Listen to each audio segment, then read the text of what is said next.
আজকের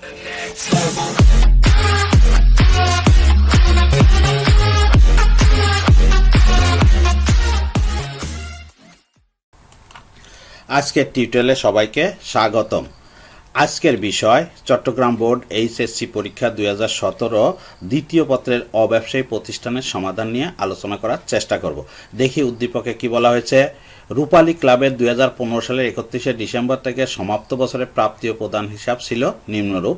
এ হলো প্রাপ্তি প্রদান হিসাব, একটা পূর্ণাঙ্গ প্রাপ্তিসমূহ দেওয়া আছে, প্রদানসমূহ দেওয়া আছে। তারপরে কিছু সমন্বয় দেওয়া আছে। কি আছে? এক নম্বরে বলছে ক্লাবে 225 জন সদস্য প্রত্যেকে 100 টাকা হারে চাঁদা প্রদান করে। 1/1/2015 তারিখে অগ্রিম চাঁদার পরিমাণ ছিল 800 টাকা, অর্থাৎ গত বছর অগ্রিম পেয়েছিলাম সেটা প্রথম দিনের অগ্রিম হিসাবে গণ্য হয়েছে। 2 নম্বরে বলছে 31/12/2014 তারিখে 700 টাকা এবং 31/12/2015 তারিখে 1700 টাকা মণিহারি উদ্বৃত্ত ছিল, অর্থাৎ গত বছরের উদ্বৃত্ত ছিল 700, এইটা এসে এই বছরে প্রারম্ভিক হয়েছে, আর এই বছরের সমাপনী উদ্বৃত্ত মণিহারির হলো 1700 টাকা। তারপরে আছে বিগত বছরে অন্যান্য খরচ চলতি বছরে পরিশোধ করা হয়েছে 1200 টাকা, অর্থাৎ বিগত বছরের বকেয়াটা 1/1/2015 থেকে 4% বিনিয়োগ 1,40,000 টাকা এবং দালান কোঠা 1,10,000 টাকা ছিল, এটা হলো সম্পদ। এখন বলছে দালান কোঠার উপর 5% অবচয় ধরতে হবে। অনুদানের 50% মুনাফা জাতীয় প্রাপ্তি হিসাবে ধরতে হবে, অর্থাৎ অনুদানকে মূলধন জাতীয় ধরা যায়, মুনাফা জাতীয় ধরা যায়। যদি অঙ্ক বলে দেয় যেটা, সেটা আমরা করতে বাধ্য। যদি না বলে তাহলে আমাদের ইচ্ছামতো আমরা মুনাফা জাতীয় ধরতে পারি আর মূলধন জাতীয় ধরতে পারি। যেহেতু এই অঙ্কে অনুদানকে 50% মুনাফা জাতীয় ধরতে বলছে, অতএব আমি বাধ্য 50% আয় হিসাবে দেখাইতে। এরপরে করণীয়, প্রারম্ভিক মূলধন তহবিল নির্ণয় করতে বলছে। আয় ব্যয় হিসাবের আয় পাশের সমষ্টি, অর্থাৎ মোট আয় নির্ণয় করতে বলেছে। মোট বছর শেষে মোট সম্পত্তির পরিমাণ, অর্থাৎ বছরের শেষে আমার এই প্রতিষ্ঠানে মোট কত টাকার সম্পদ আছে সেটা বের করতে বলেছে। দেখি আমরা কিভাবে সলিউশন করি, হাউ টু সলিউশন। তবে এখানে একটা কথা স্মরণ করিয়ে দিতে চাই যে এই সলিউশন দেখার আগে অবশ্যই আপনারা উদ্দীপকটা সামনে রাখবেন, তাহলে আপনাদের অঙ্কটা বুঝতে সহজ হবে বলে আমার বিশ্বাস। তাহলে আমরা সলিউশনে চলে যাই। দেখি কতে কি বলেছে। প্রারম্ভিক মূলধন নির্ণয় করতে বলেছে, আর আমরা জানি প্রারম্ভিক মূলধন বের করতে গেলে বছরের প্রথম দিনের সম্পদগুলি সম্পদ পাশে এবং দায়গুলি দায় পাশে বসায় দুই সম্পদ এবং দায়ের পার্থক্যই হবে প্রারম্ভিক মূলধন। তা দেখি, ঘর কাটলাম, দায়সমূহ টাকা, সম্পদসমূহ টাকা। তাহলে বছরের প্রথম দিনের যে সম্পদ, অর্থাৎ প্রাপ্তি প্রদান হিসাবের প্রাপ্তি দিকে যে উদ্বৃত্ত থাকে সেটাকে আমরা নগদ উদ্বৃত্ত বলি। এটা আমার বছরের প্রথম দিনের সম্পদ। তো নগদ উদ্বৃত্ত দেওয়া আছে 30,000। তারপর আছে অনাদায়ী চাঁদা, অর্থাৎ 14 সালের যে চাঁদাটা দেওয়া আছে প্রাপ্তি পাশে, সেটা আমার এই বছরের প্রথম দিনের সম্পদ 400 টাকা। অব্যবহৃত মণিহারি, অর্থাৎ এখানে বলছে 31/12/2014 তারিখে যেটা অব্যবহৃত, এটা আমার 15 সালে হয়ে গেছে প্রারম্ভিক, এই জন্য প্রারম্ভিক সম্পদ হলো 700 টাকা। তারপরে আছে 4% বিনিয়োগ 1 তারিখে বলা আছে 1,40,000। তারপরে আছে দালান কোঠা 1 তারিখে বলা আছে 1,10,000 টাকা। তারপরে আছে অগ্রিম চাঁদা, অর্থাৎ যেটা আমি অগ্রিম পেয়েছি সেটা আমার দায়, যেটা বিগত বছরের অগ্রিম। অর্থাৎ আমরা জানি আয় প্রাপ্তি যদি অগ্রিম হয় তাহলে এটা হয় দায়। এটা গত বছর অগ্রিম যেটা পেয়েছিলাম এটা এই বছরের প্রথম দিনের দায়, এই জন্য এটা দায় পাশে বসছে। অগ্রিম চাঁদা হলো 800 টাকা। তারপরে আছে বিগত বকেয়া অন্যান্য খরচ এই বছরে পরিশোধ করা হয়েছে, তাহলে অবশ্যই গত বছরে বকেয়া ছিল, আর গত বছরের শেষ দিনের বকেয়া মানেই হলো এই বছরের প্রথম দিনের বকেয়া। তাহলে খরচ বকেয়া হলে দায়, প্রথম দিনের দায় 1200 টাকা। এইবার আমি সম্পদ পাশ যোগ করব, যোগফল হলো 2,81,100। এই যোগফলটা নিয়ে আসলাম এখানে, এবার বিয়োগ করলাম, বেরোলো 2,79,100। এটাই হলো আমার মূলধন। আর এই মূলধনটা বের হলো কিভাবে? সম্পদ আর দায়ের পার্থক্য, সম্পদ ও দায়ের পার্থক্য। এটা আমি ক্লোজ করে দিলাম। এরপরে আমরা খতে চলে যাই। খতে বলেছে আয় ব্যয় হিসাবের আয়ের সমষ্টি, অর্থাৎ শুধু আয় পাশের যে এন্ট্রিগুলি যায় সেগুলি আমরা এখানে লিখব। আমরা জানি আয় ব্যয় হিসাবে মুনাফা জাতীয় আয় এবং মুনাফা জাতীয় ব্যয় বসে, তাহলে এখানে আমরা শুধু মুনাফা জাতীয় আয়গুলি আনব। তা প্রথমে একটা ঘর কাটি, বিবরণ টাকা টাকা। প্রথমে হলো চাঁদা দেওয়া আছে 15 সালের, এখানে 14, 15, 16 3 বছরের চাঁদা দেওয়া আছে।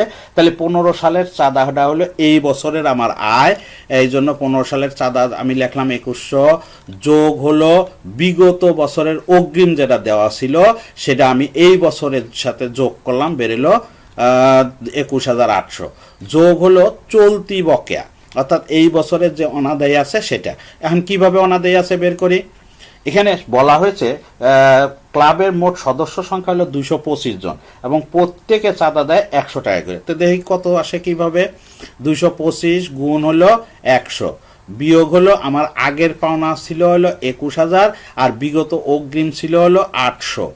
এইবার আমি 225 গুণ 100 সমান সমান 22,500 বিয়োগ হলো ওই 21,800, তাতে সমান সমান 700। এই 700 হলো এই বছরের অনাদায়ী। তাহলে লিখলাম 700 যোগ করলাম 22,500। এরপরে বিনিয়োগের সুদ আয় পাশে দেওয়া আছে 5,000। এখন বকেয়া আছে কত, যোগ অনাদায়ী বা বকেয়া কিভাবে বের করব দেখি। প্রারম্ভিক বিনিয়োগের সুদ হবে, প্রারম্ভিক বিনিয়োগ আছে হলো 1,40,000 এবং 4% সুদ ধরতে হবে। ধরলাম 4%, বেরেলো 5,600। এরপরে প্রদান পাশে আবার বলা আছে 4% বিনিয়োগ 10,000, তারিখ দেওয়া আছে 1/7/15, অর্থাৎ 6 মাসের সুদ ধরতে হবে। দেখি নতুন বিনিয়োগের 10,000 গুণ হলো 4% গুণ হলো 12 দিয়ে ভাগ 6 দিয়ে গুণ সমান সমান আসে 200। এই মোট হলো 5,800।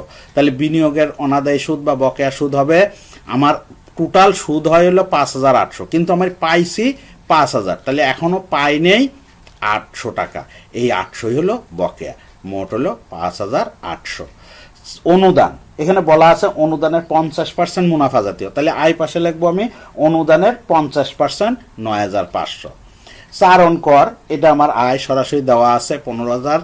তারপর আছে আপ্যায়ন হতে মুনাফা সরাসরি দেওয়া আছে 15,750। এইটাই আমি, এই হলো আমার মোট আয়, এইটাই আমি যোগ করলাম 68,550। এটা আমি ক্লোজ করে দিলাম। এটাই ছিল ক্ষয়ের উত্তর। এরপরে গতে বলছে হলো মোট সম্পদ, অর্থাৎ বছরের শেষ দিনে যে সম্পদগুলি আছে সেইগুলি। একটা ঘর কাটলাম, বিবরণ টাকা টাকা। প্রথমে হলো নগদ উৎপৃত, অর্থাৎ প্রদান পাশের শেষে যে উদ্বৃত্ত থাকে 31/12/2015, সেটাই হলো সমাপনী নগদ তহবিল। এটা আমার বছরের শেষ দিনের সম্পদ 38,750 দেওয়া আছে। বিনিয়োগের বকেয়া সুদ, অর্থাৎ আমরা জানি আয় যত বকেয়া হয় সবই হলো সম্পদ, তাহলে বিনিয়োগের বকেয়া সুদ খতে বের করেছি সে কত 800 টাকা। তারপরে আছে অনাদায়ী চাঁদা, এটাও আমি খতে বের করছি, যেটা আমার বকেয়া বা অনাদায়ী আয় পাশের বকেয়া, এই জন্য এটা আমার সম্পদ 700 টাকা। তারপর আছে 4% বিনিয়োগ, প্রথম দিনে আছে 1,40,000 আর নতুন বিনিয়োগ আছে 10,000, এই মোট হলো 1,50,000 টাকা। তারপরে বৈদ্যুতিক সংস্থাপন ব্যয়, এটা দীর্ঘমেয়াদী ব্যয় বিধায় এটা আমার সম্পদ। যদি এটা স্বল্প মেয়াদী হতো তাহলে এটা হতো মুনাফা জাতীয় ব্যয়, কিন্তু বৈদ্যুতিক সংস্থাপন 1 বছরের জন্য করা হয় না, অনেক দিনের জন্য করা হয়, এই জন্য এটা আমার সম্পদ। এটা মূলধন জাতীয় ব্যয়, এই জন্য এটা সম্পদ হিসাবে বসছে 6,500 টাকা। তারপর আছে আসবাবপত্র, বছরের প্রথম দিনে দেওয়াই আছে হলো 20,000 টাকা। এখানে প্রদান পাশে দেওয়া আছে, তাহলে নতুন ক্রয় করেছি, কিন্তু এখানে কোনো অবস্থায় ধার্য করতে বলা হয় নাই, এই জন্য সরাসরি বসলো। তারপর আছে দালান কোঠা, বছরের প্রথম দিনে আছে 1,10,000, এর উপর 5% অবচয় ধরতে বলছে, তাহলে বাদ দিলাম অবচয় 5%, 5,500 থাকলো আমার 1,04,500। এই ছিল আমার মোট সম্পদ। এবার আমি যোগ করি 3,22,950, এইটা আমি ক্লোজ করে দিলাম। এই ছিল আমার গড় উত্তর। ধন্যবাদ সবাইকে, ধন্যবাদ সময় দেওয়ার জন্য। আমার এই ভিডিওটা যদি কারোর কোনো উপকারে লাগে তাহলে অবশ্যই সাবস্ক্রাইব করে রাখবেন, যাতে পরবর্তী ভিডিও সরাসরি আপনার কাছে পৌঁছে যায়।